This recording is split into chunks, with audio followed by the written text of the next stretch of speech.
Hello there and welcome in this 89th episode of Rebel Leader with a Heart. Today I wanted to share a secret and to talk about my secret program to save the world and you.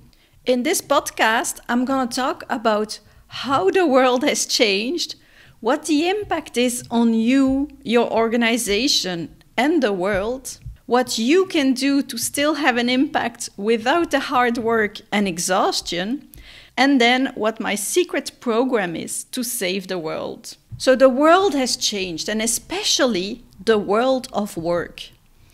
And the biggest change that is happening is the pace of change that has accelerated. And the problem with that is that most of the techniques and habits that we use today were invented in slow times, but don't work anymore in fast times.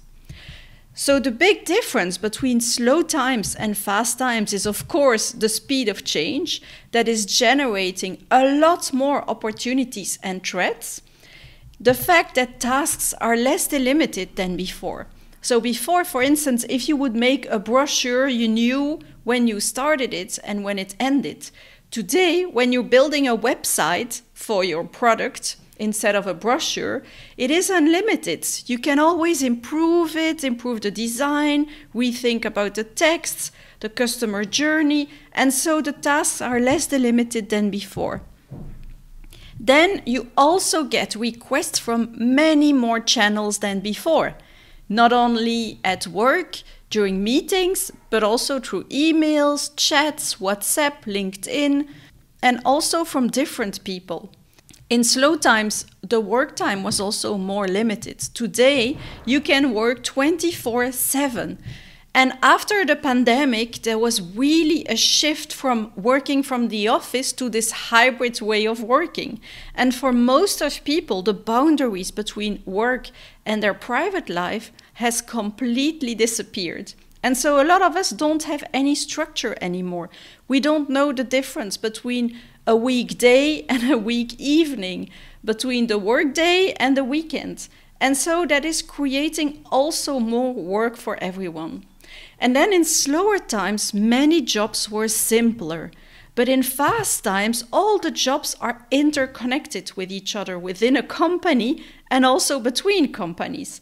And so when you want to change something or to move a project forward, it has become way more complex because you also have to align with many more people. So the jobs are complexer, you have this 24/7 connection, you get requests from many more channels and many more people than in slow times, you have less delimited tasks and a high speed of change.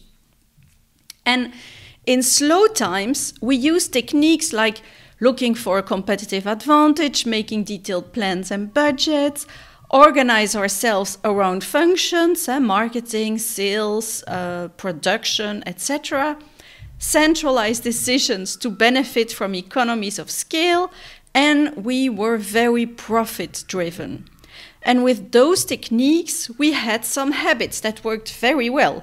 So we have been educated to try and deliver everything that is expected of us. And so that means saying yes to things. We're very action-oriented. When we see an opportunity and a threat, and there are lots of them right now, we want to do something about it. Because we all have so many things to do, we learn to manage our time very well. We work hard, and we have been conditioned for working hard or believe that hard work will lead also to great impact.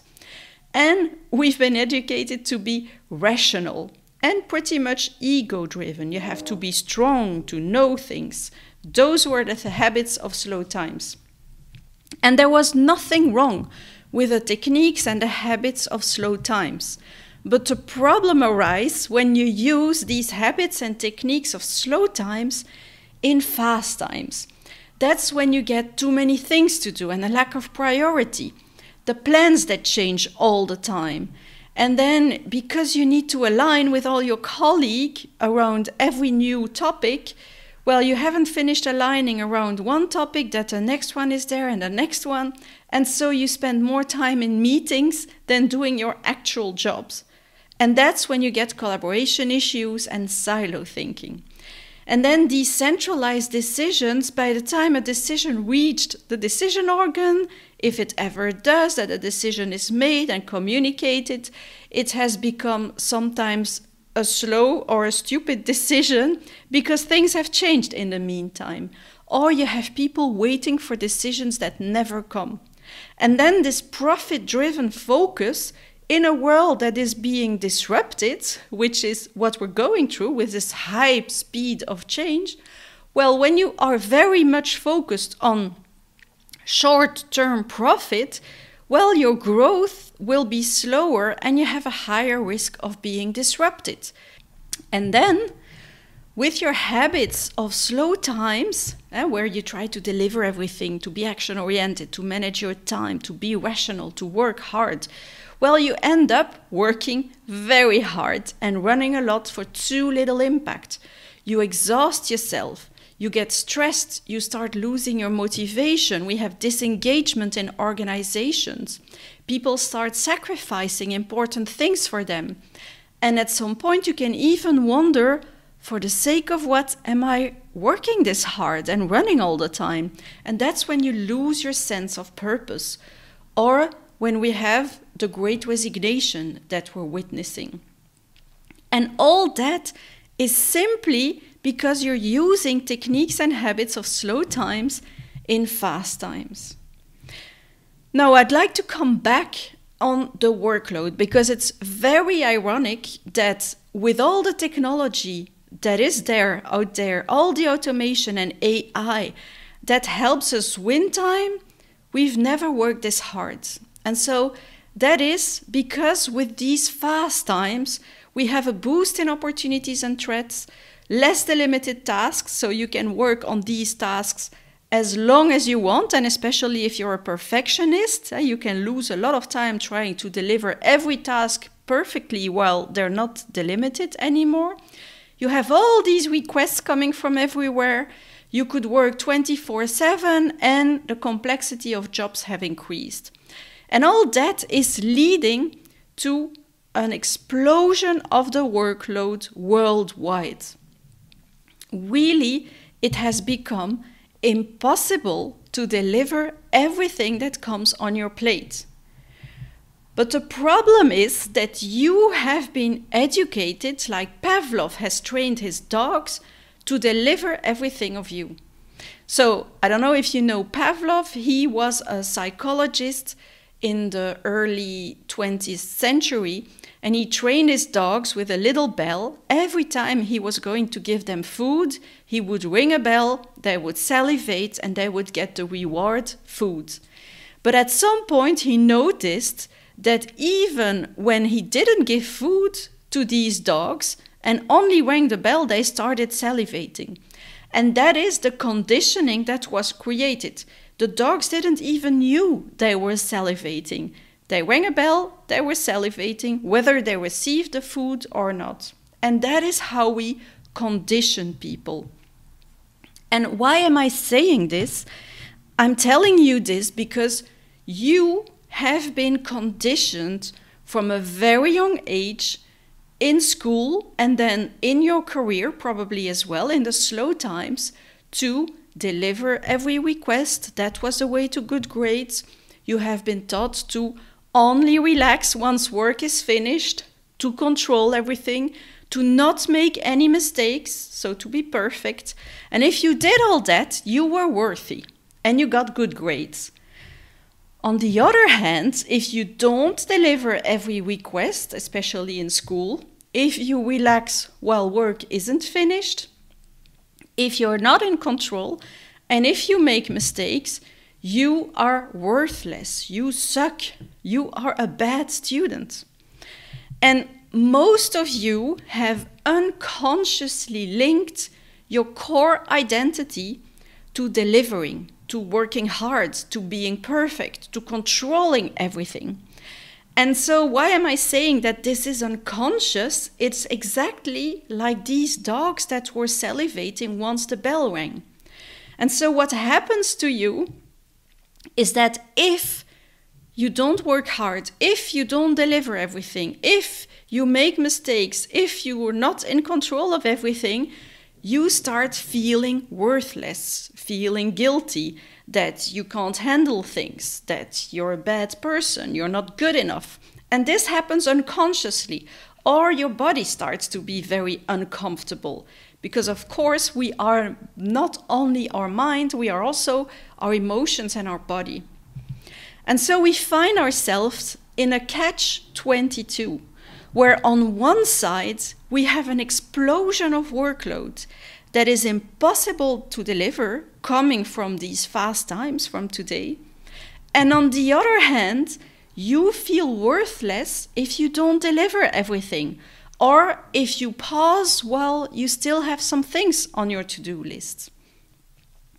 And so what do most people do, and what is the impact on you, on your organization and the world of this conditioning on one side and how the world has evolved on the other side? Well, most of you will then work harder and run faster.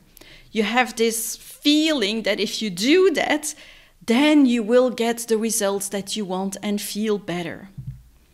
And also what happens is that your impact decreases, because if you're running all the time, if you're working way too hard, you start to exhaust yourself. And with that exhaustion, you start making mistakes or not being as creative. And so your results decrease. You start losing your motivation, your sense of purpose.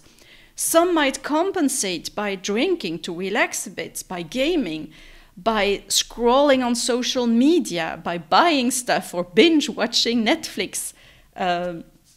You are also, a lot of us are not present enough anymore for the people we care about. And when I'm saying not present enough, I'm not only talking about physically, but also mentally. You're there, but you don't really pay attention to the needs of your partner or your children or your parents or your loved ones.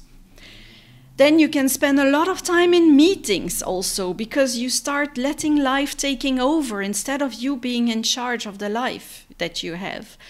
You don't take care of yourself anymore because you want to deliver. Your conditioning is there. You want to deliver.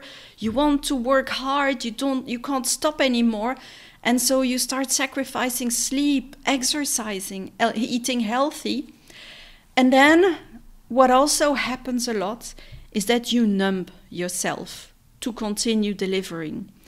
So instead of listening to your body, listening to your emotions that are telling you that maybe something is wrong, you try to put a lid on it and not feel anything so that you can continue delivering.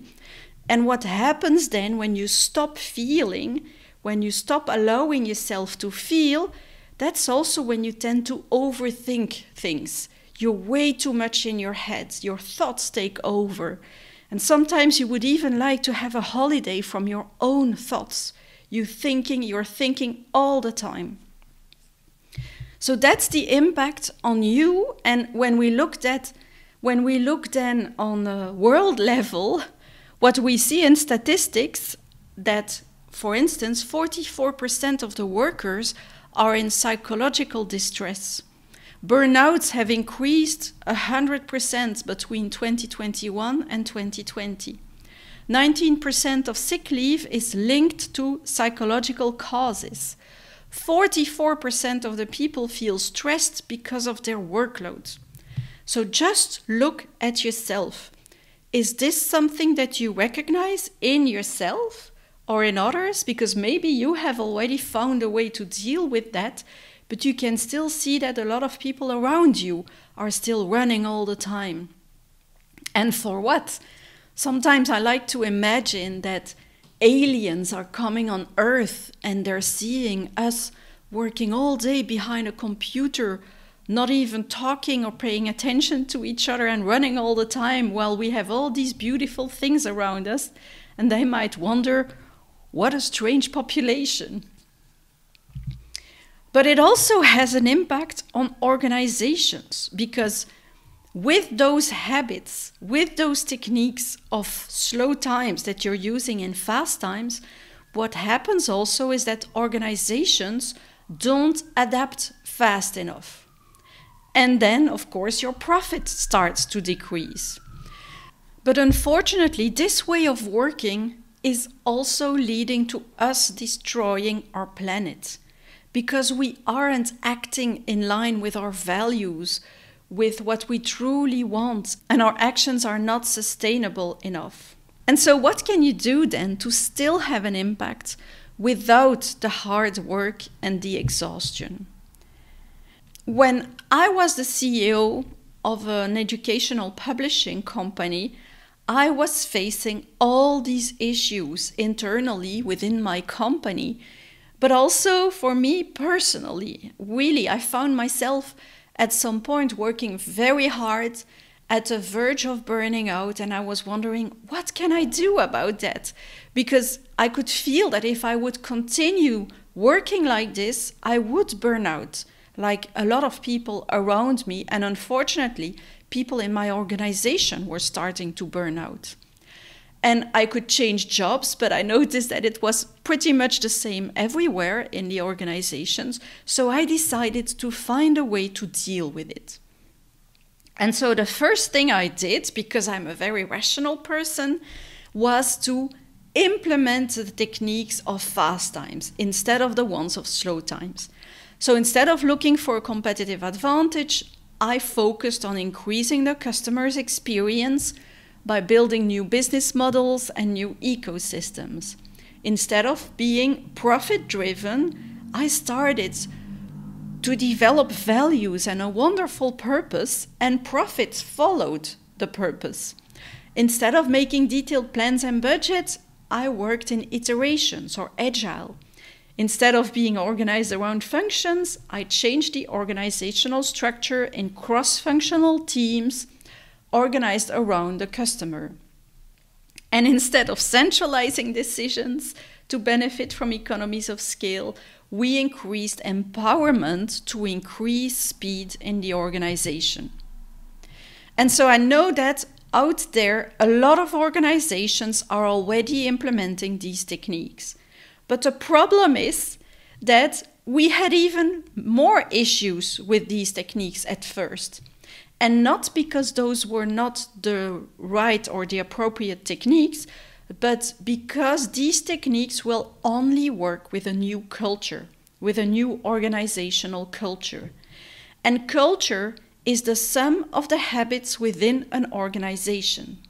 And so my habits that had served me very well in the past, that had made me become the CEO of this organization, were now standing in the way of the success of the organization, but also standing in the way of my own happiness and even health, and the happiness and health of my family. And so I had to change my habits. And so when I started this mission of CEO, my revenues were declining, the profit was declining, my shareholders, they had bought us 5 years ago, so they wanted to sell. They were private equity shareholders, only driven by short-term profit. They wanted to sell, so they were not ready to invest anymore in the organization. And my market was going to be disrupted by digitalization. And the people in my organization were working really hard, and the workload was very high. And so I found myself in that situation, and I thought, how can I solve this? How can I prepare my organization for the future while I still have to deliver profit and increase profits immediately while the people are working already very hard? And we can't invest more. How will I solve this puzzle? And the only thing I could do there was to focus. And focus means saying no to things. But to know what to focus on, I first had to know what I wanted. What I wanted for the organization, what I wanted for my customers, for my market, and also for myself. And once I knew what I wanted, then that's when I could say yes or no to things. And so what we wanted is we wanted to improve education for the teachers by decreasing their administrative burden and by making education more fun and personalized for the pupils. That was our goal. We wanted to improve education and make it fun again for everyone. But to focus then, I had to look at my portfolio. And I don't know if you know the Pareto rule, but the Pareto rule often says that 80% of your revenues or of your profits comes often from 20% of your products. And that was approximately the case in my organization.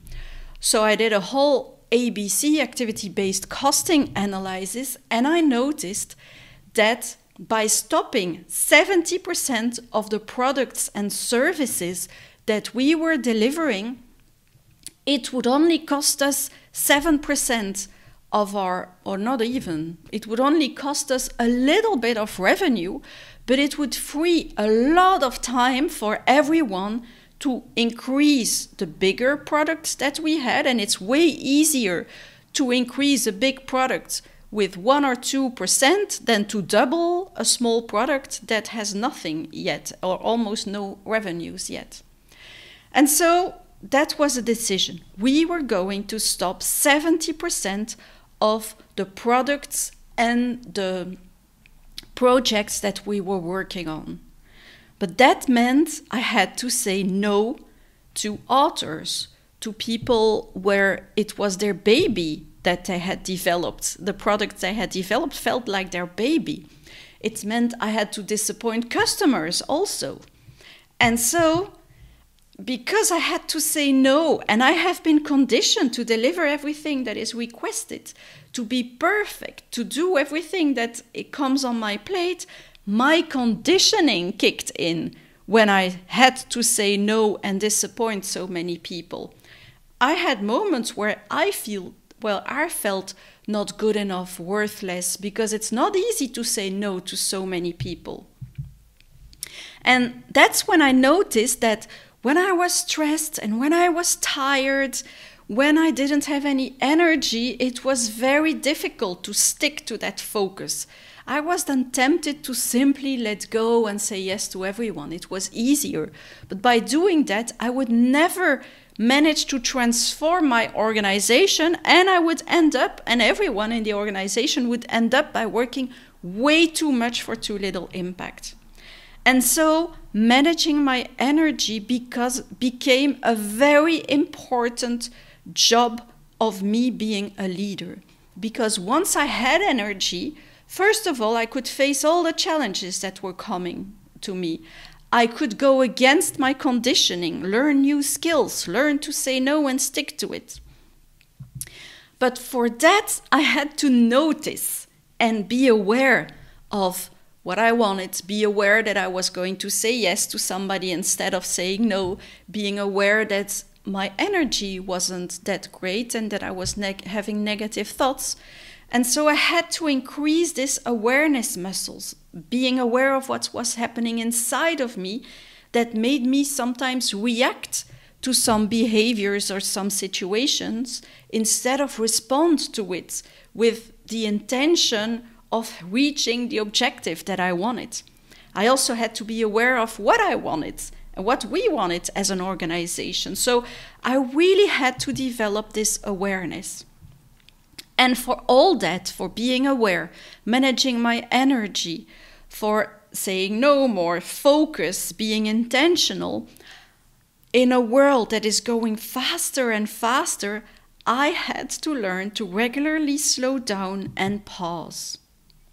And those are the habits of fast times that will lead to getting into this effortless work.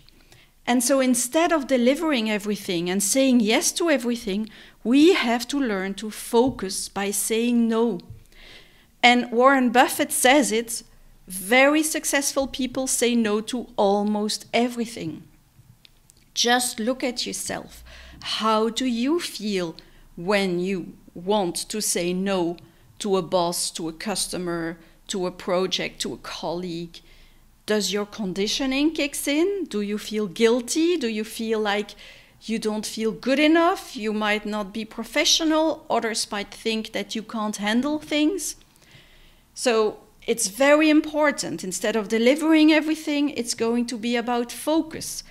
But for that, instead of being action-oriented, you need to be intentional first. What do you want to achieve? What is the ideal outcome you want from the next meeting you're stepping in? What is the ideal outcome you want from your life, from your career, from what you're doing with your team and your organization? Being intentional is very, very important.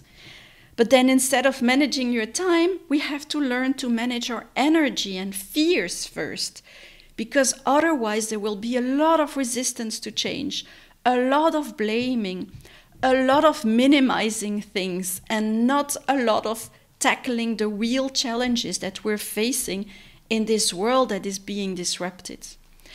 Then instead of being ego-driven, strong and rational, we have to learn to be mindset-driven and conscious. You have to be aware of what's happening inside of you, your thoughts, your emotions, but also how you see the world. Because if you don't manage to change your mindset, you won't see the actions that will deliver the results you want. It's only with a new mindset that you will start seeing how the market is evolving. And then instead of working hard, it is about regularly pausing and slowing down.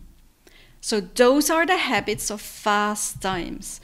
And with those habits, you get into effortless work with big, consistent impact, but also you get to have a more meaningful career and more balance also in your life.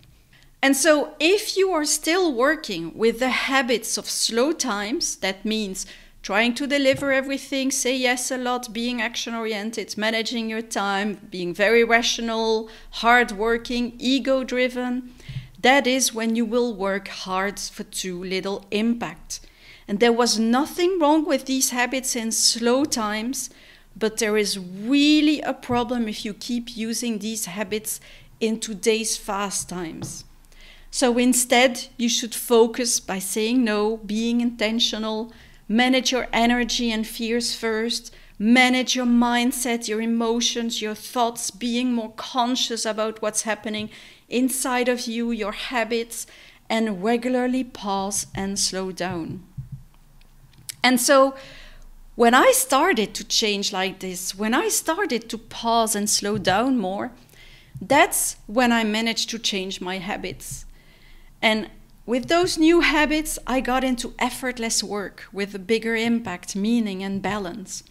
And that's when my leadership team started to change, because the best way to change other people is to change yourself.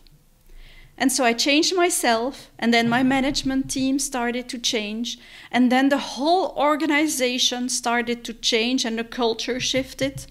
That's how we could implement the new business techniques. That's how we became more performant and agile, and that's how we reached great results. And I'm talking about double-digit profit growth, 0 burnouts, and 50% less absenteeism. And what is then my secret program to save the world?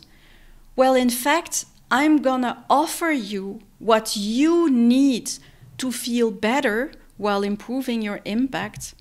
And so you feel better, your impact increases, it has an impact on your family, on your children, on the loved ones. But at the same time, those habits that help you feel better and better manage in these fast times are the exact same habits that companies need to become agile, performant, and impactful.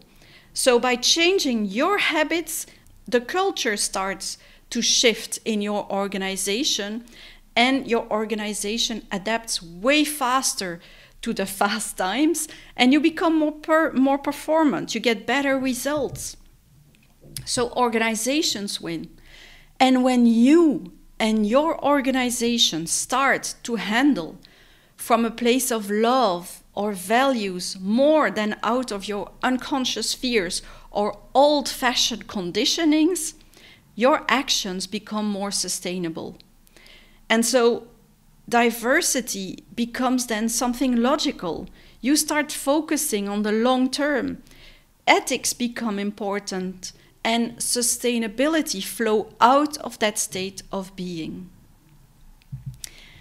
And that is how you change. So I like to offer people what they want, and we all want to still have an impact, to still be valued for the work we do, but at the same time, we would like to have more meaning and balance in our lives. But once you have that, your organization shifts and our planet starts to shift. And for that, we need what I call the magic 25%. Because research has shown that that's the tipping point. Once 25% of the people in your organization start to show these new habits, these new behaviors, that is when you reach the tipping point that the big neutral group join these early adopters, and that's when your organization starts to shift.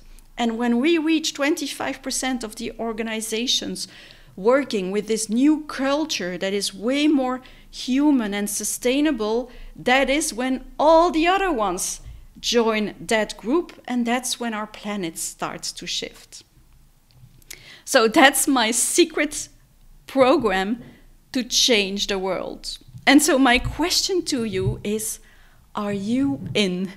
Are you ready to tip the balance? Do you want to be part of these 25% of early adopters that will not only feel better, increase their impact, but help tip the balance towards a better world and a more agile organization? And if yes, that is what I teach in my programs. So in my programs, you will exactly learn these habits of fast times. And the program is called Leading Authentically in Digital Times. And once you have shifted and adopted these new habits, that's also when you can start redesigning your team if you're a team leader.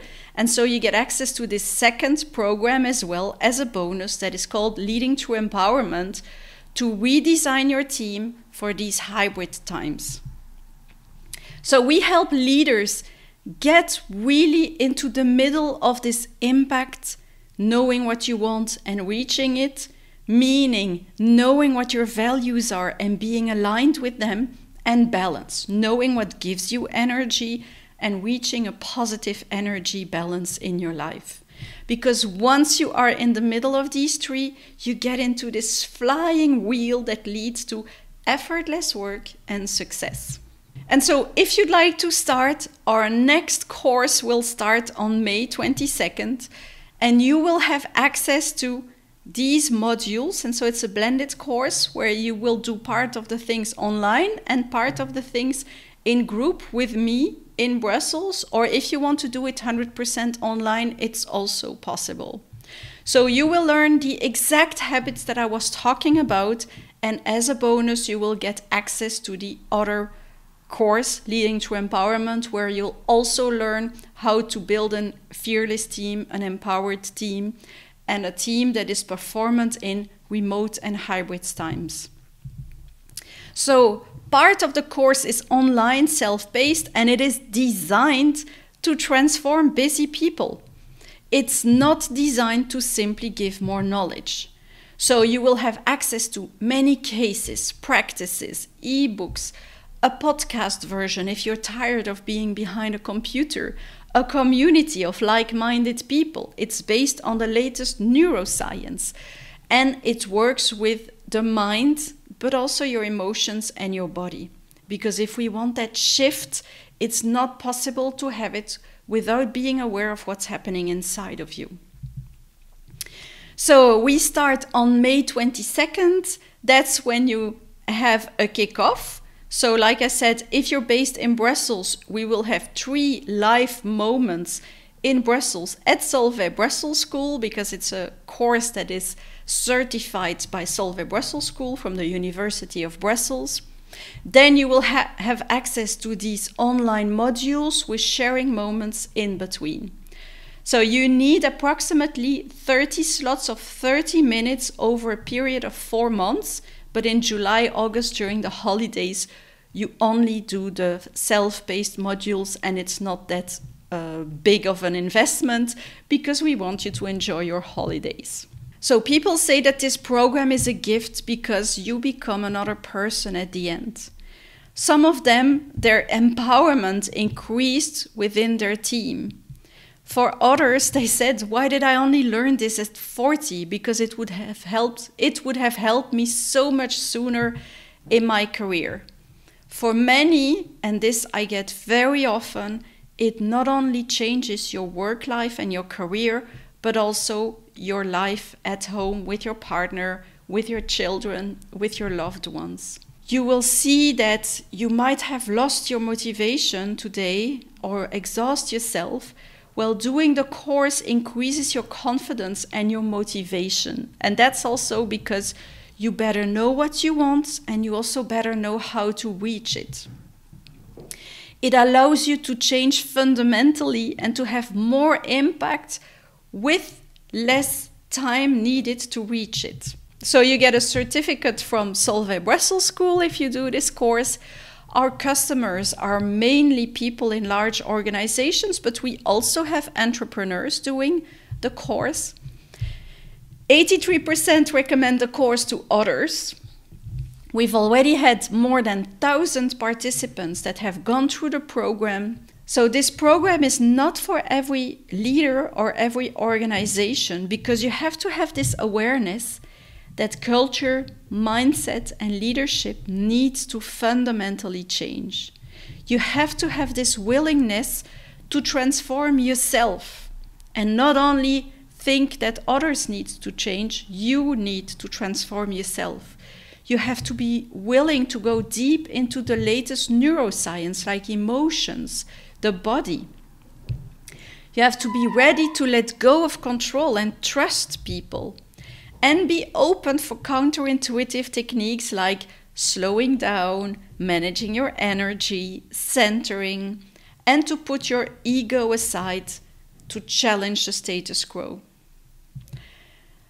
So this program is pretty much different from most programs that exist because we concentrate at the level of being. We want to have a shift in your identity. Once you have that shift in your identity, it has a ripple effect on the actions and behaviors, and that's when you get great results. Most organizations, they do the exact opposite. They are too much focused on results, on actions, and they forget that we need to change the conditionings and the habits of the people if we want to have success. It's an original format because it combines keynotes, sharing and coaching moments, workshops, and micro content designed to transform your habits.